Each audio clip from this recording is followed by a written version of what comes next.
Welcome back to Good Day State Line. We're getting ready for a long Labor Day weekend, and fall is just around the corner too. Chef Jamie Gwen is back with us tonight with some recipes for everybody. Hey, Jamie.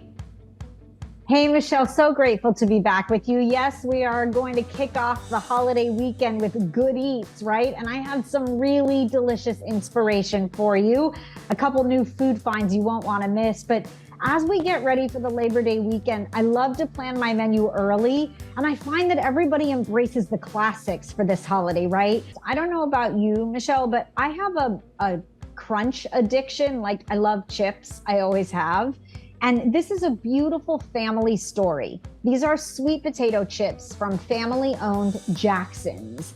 They're high in fiber and loaded with antioxidants because they're made with heirloom, non-GMO sweet potatoes, cooked low and slow in coconut and avocado oil. They have a traditional flavor, but I love the Carolina barbecue and the spicy tomatillo.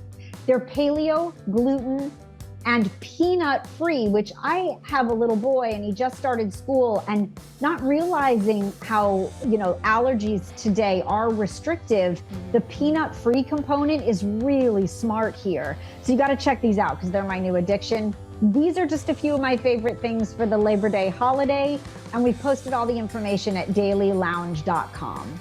Perfect. Well, thank you so much for joining us tonight, Jamie. I'm definitely going to get my hands on those chips and everything else. Okay, good. Thank you. A delicious and safe holiday weekend to you.